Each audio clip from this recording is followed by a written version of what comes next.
This is the story of a notorious hacker crew that didn't steal your money. They didn't need your password. They just flipped a switch and made the biggest gaming networks on Earth disappear. They hit when it hurt the most. Christmas morning, millions of new consoles, millions of kids trying to sign in, and in seconds, a holiday turned into a loading screen. What kind of people do that just to prove they can? This is the story of LizardSquad.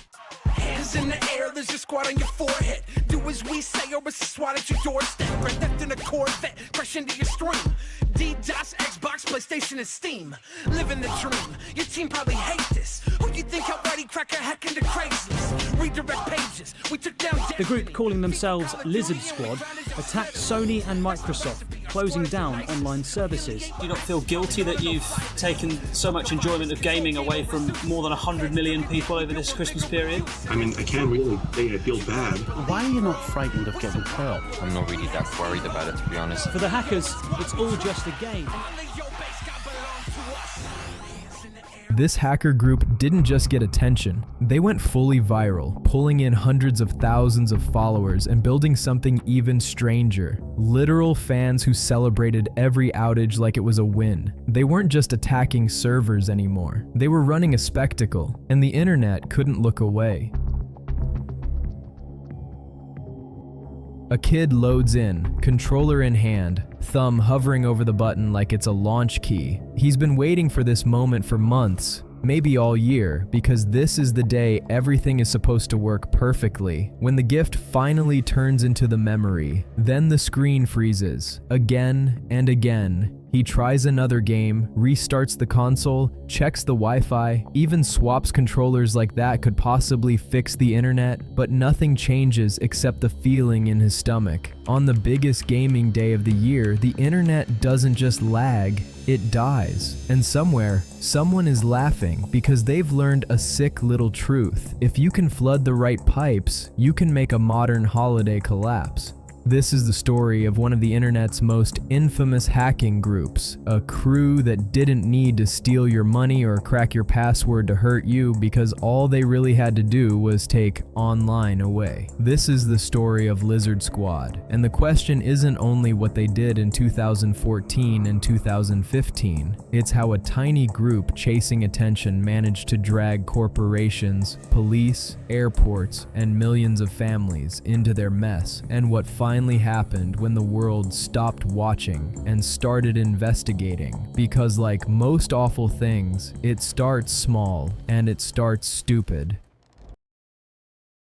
August 18th, 2014. People open League of Legends and suddenly can't connect. And while everyone's blaming their router and yelling at their ISP, a brand new Twitter account appears out of nowhere, claiming responsibility with the confidence of people who have never faced consequences. Over the next 48 hours, they go on an attention-seeking rampage because once you get that first hit of infamy, the only way to keep it is to keep escalating, and they pick targets that guarantee a reaction. RuneScape next. With game worlds knocked offline long enough for players to realize this isn't a glitch. This is the first time a lot of people learn what a DDoS really is, because hack makes you think of someone sneaking into a system.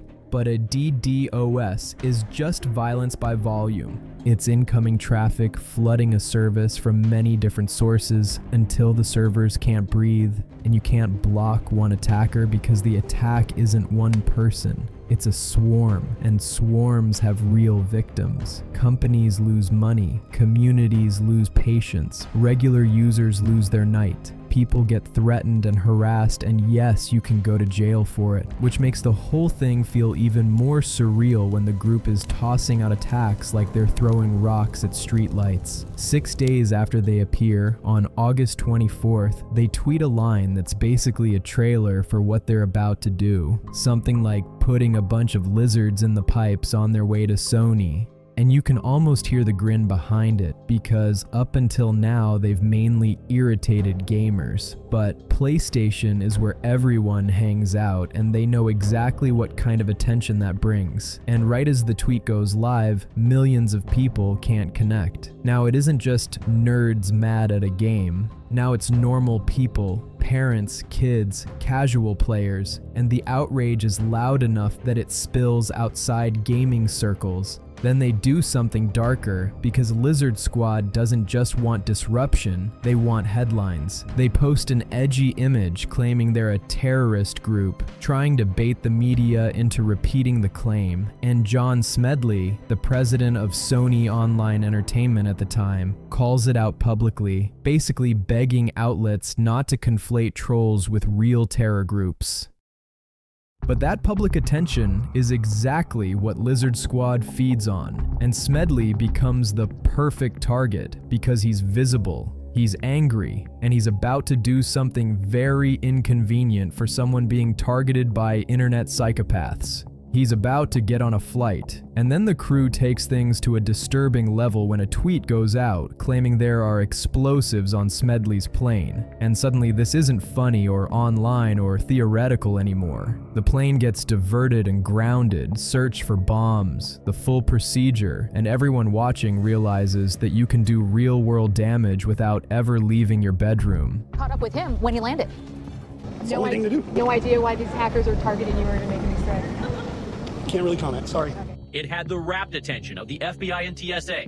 By this point, they'd already knocked League of Legends offline, as well as Destiny, took down PSN and Xbox Live, hacked the Machinima website, disrupted North Korea's internet, hacked the Malaysia Airlines website, sparked multiple bomb threats, briefly disrupted services like Facebook, Instagram, and Tinder, and even compromised Taylor Swift's social media accounts. And for a moment, the biggest question on the internet is simple. Who the hell is behind that LizardSquad profile? They love it. They mock the FBI. They taunt the world. They even finish off the night by hitting Xbox too. Like they're juggling targets just to prove they can. But by morning, you can feel something shift. Because when the Secret Service and TSA and federal agencies are in the same sentence as your Twitter handle, the joke stops being a joke. And the attacks pause. For the next few days, it's mostly banter, nonsense, antagonizing replies, and soaking up attention from tens of thousands of new followers. Because the truth is that the outage isn't the reward, the audience is.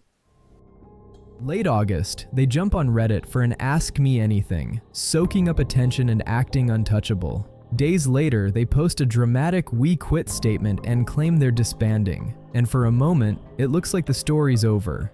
But hacking groups almost always follow the same arc. You hit something, then you hit something bigger, then you do it again until someone makes a mistake, and LizardSquad hadn't finished their arc yet. 3 months later, they're back. Before we go on, quick one. This is a brand new channel, Verrox. And if you're into documentaries, fast, cinematic, and built around real internet chaos, hit subscribe right now because this is exactly what we're making here. Alright, back to it because the next part gets even crazier.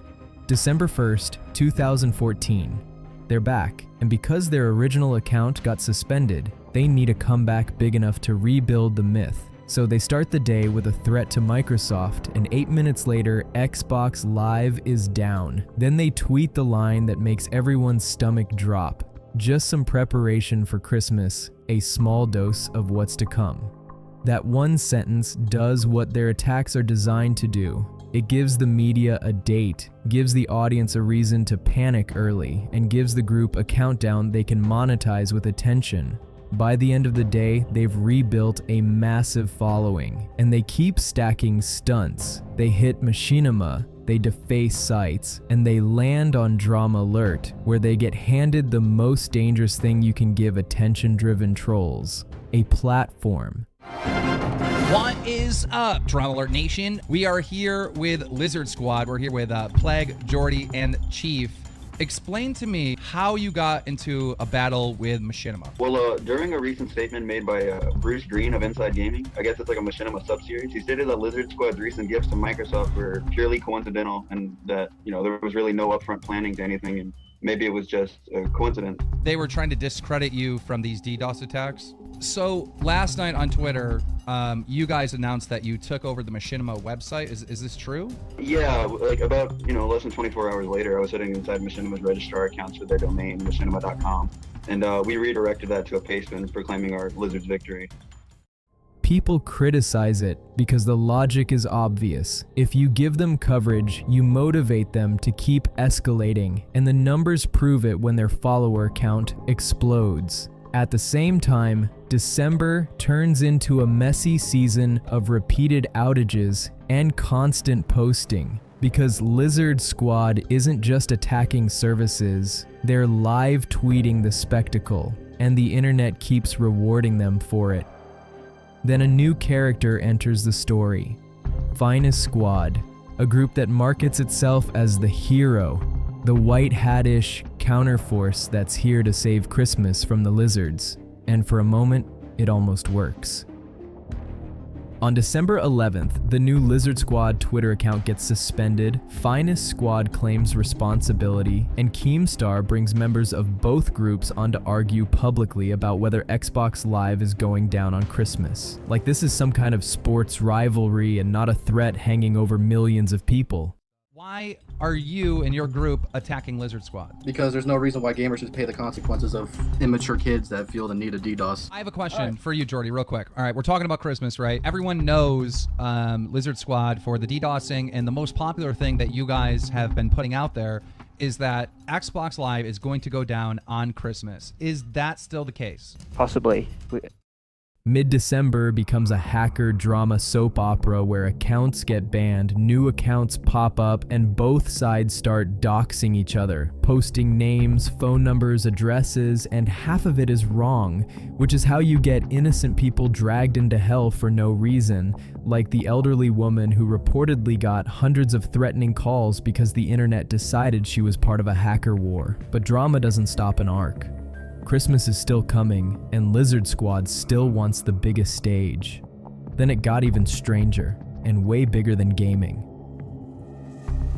On December 22nd, 2014, large parts of North Korea's internet went dark. For a country with only a tiny number of public-facing connections, the outage stood out immediately, and within hours, LizardSquad claimed responsibility online, even pointing to technical details they said proved it. But attribution in cases like this is messy. Outages can be caused by many things, and public credit taking doesn't automatically mean confirmed responsibility. Still, the timing was real. North Korean services were reportedly restored on December 23rd, and the incident showed how far LizardSquad wanted to push the narrative. Not just we can ruin your match, but we can embarrass a country. Now the numbers behind Christmas matter because this wasn't just another holiday. It was a mass unboxing event. Millions of consoles sold and gifted, millions of first-time logins, and a global audience ready to stampede onto the same services at the same time.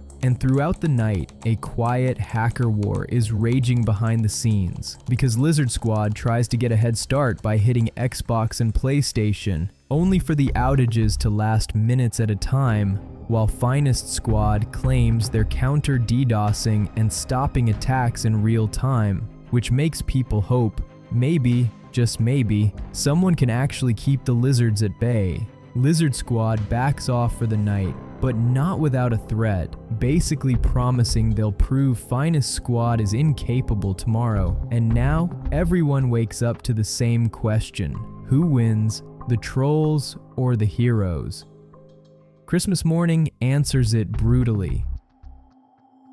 Users excited to hook up their new systems. As of 9 a.m. this morning, Sony says the PlayStation Network remains offline. Microsoft's Xbox Live gaming network is also out and users just can't log in.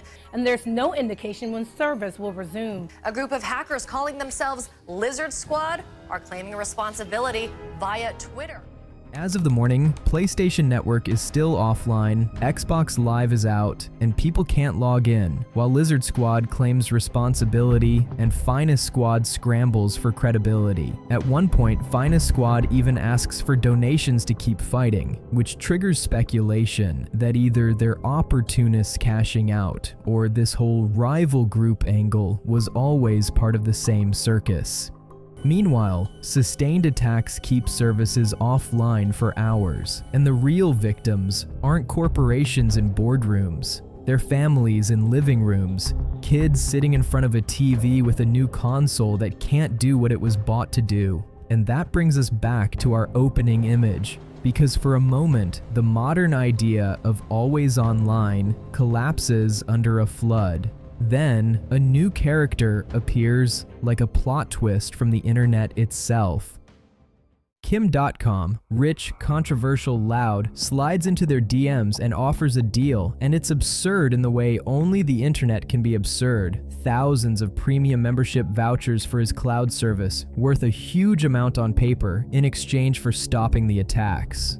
LizardSquad takes the deal, honors it, and for the rest of Christmas, things begin to recover, which makes people call Kim a hero. Even though the real story is darker, the attacks didn't stop because of justice. They stopped because of negotiation, and the crew learned that chaos can be traded like currency. But the arc still isn't finished because now they're drunk on success and sloppy with victory. What do you do with a pile of valuable vouchers and all the attention in the world? If you're LizardSquad, you post them on a notorious hacking forum under a profile tied to you, in a place with a reputation for being watched, and you do it immediately after you receive them, which is exactly the kind of mistake that turns a legend into evidence. Then, because the attention starts to drift the moment the services come back online, they try to keep it alive with interviews, and one of them even shows his face, going on national news and shrugging at the idea that they ruined gaming for millions over Christmas, acting like anyone upset must have no life, while trying to reframe it as raising awareness about poor security. Speaking to us from Finland, this man who calls himself Ryan says he is one of the hackers. He claims the hack only took a few members, and the youngest was just 13 years old. Also, one of the big aspects here was raising awareness regarding the low state of computer security at these companies. It's a weak mask, because earlier interviews and chatter made it clear that a huge part of this was attention, and even when they try to sound noble, the truth leaks through. They enjoyed it. They do a BBC interview that turns into a public dressing down because the host refuses to let them pretend this was charity, comparing it to smashing a kid's console on Christmas Day, and the hackers squirm because it's hard to cosplay as a righteous whistleblower when you've essentially bragged your way into a crime scene. Presumably you wouldn't go into a child's house, lift his PlayStation and smash it on the ground on Christmas Day just so he couldn't play it. No, of course You're not that type of dork, are you? No, that's just horribly sick. And yet you've done the equivalent. Maybe you should have told them, I'm the idiot that's disrupting children's lives on Christmas Day. So you're doing this for the public good. You want us to believe that. Yes, we're also doing it to amuse ourselves, but there's definitely the aspect of public good. Offered your squad 3,000 lifetime encrypted vouchers to stop the hacking. So it was nothing really to do with exposing a company for the greater good. You took the money and you ran, didn't you, like a petty criminal? It's $300,000 worth of vouchers. Dirty, grubby greed. Those interviews are a turning point because they shift the story from unknown trolls to we can identify you, and in the days after, the net tightens. Vinny Omari, a UK figure linked to the scene, gets raided and investigated, with warrants for electronics citing the attacks on Xbox and PlayStation. Shortly after, a Finnish teenager, Julius Kivimäki, is picked up by Finland's National Bureau of Investigation, and suddenly the myth has names attached to it, which is exactly what a group like this can't survive. With key members gone or under pressure, the crew looks less capable and their claims get messier. They say they hit big platforms like Facebook, Instagram, and Tinder, but some of those claims are disputed and the public starts to see what's always been true in this space. Once a brand becomes famous, everyone wants to wear it, including people who did nothing. They attempt to turn the whole thing into a business with a DDoS for hire service. but they aren't savvy enough to secure it, and the customer database leaks, which is a perfect irony, selling chaos while failing basic security, and authorities reportedly visit some of the customers who paid for it, because once you commercialize crime, you create a paper trail. For a while, it feels like the end. Their Christmas account gets suspended, they go quiet, and the internet moves on because the internet always moves on. Then in 2015, they reappear again, boasting about outcomes in court, bragging that certain members will do 0 prison time. And that's where the story gets personal again for John Smedley, because he sees the ruling and explodes publicly, calling out Julius as the person responsible for bringing his plane down and threatening him, saying his parents should be held accountable too. And in what feels like the final petty flourish of the old era, LizardSquad retaliates by hitting games Smedley is overseeing, forcing him to apologize to players while he's being dragged back into the same nightmare. After that, Smedley steps down from his role, and while people speculate about why, the larger point is unavoidable. One reckless crew created a long tail of consequences that touched far more than a few server rooms. Then the clock keeps ticking, because law enforcement doesn't always move fast, but they do move patiently. Nearly 2 years after the early arrests, the last act arrives. September 23rd, 2016. Zachary Bukta is accused of hacking computers with victims around the world. This charge stems from an international investigation into hacking groups called LizardSquad. Zachary Bukta, a young man accused of hacking computers with victims around the world, gets charged and sentenced, reportedly crying in court, receiving months in prison and a large restitution bill, and the complaint ties into an international investigation connected to groups like LizardSquad. There's mention of a co-conspirator from the Netherlands, but the public trail gets fuzzy, and that fuzziness is its own lesson. The internet loves clean endings, but real cases often end in paperwork, partial information, and abandoned aliases that simply stop posting after the pressure becomes real. So whatever happened to LizardSquad, they didn't disappear like a ghost. They collapsed like most attention-driven hacker crews collapse, through leaks, arrests, infighting, bans, and the simple fact that once the world learns your tricks, the same stunts stop feeling like magic. But their legacy doesn't vanish with them, because LizardSquad didn't invent cyber attacks. They popularized a feeling, the feeling that disruption is a button, that attention is currency, and that you can hurt millions without ever breaking in, simply by flooding the pipes until the system can't breathe. And once that idea spreads, it outlives the original crew, because copycats don't need genius, they need a template. So when you remember that day, when you remember the dead controller, the spinning icon, the kid staring at the TV like it betrayed him, remember what really happened. A few teenagers didn't just ruin a holiday, they exposed how fragile always online really is, and how fast fun turns into helplessness when the systems underneath it get pushed past the edge. If you enjoyed this and you want more documentaries about internet chaos, hacking culture, and the hidden infrastructure running your life, hit subscribe to Verrox right now. And tell me in the comments, where were you when PSN and Xbox Live went down? Had you even heard of LizardSquad before this? See you next time. Redirect pages, we took down Destiny, FIFA, Call of Duty, and we grounded young Smedley.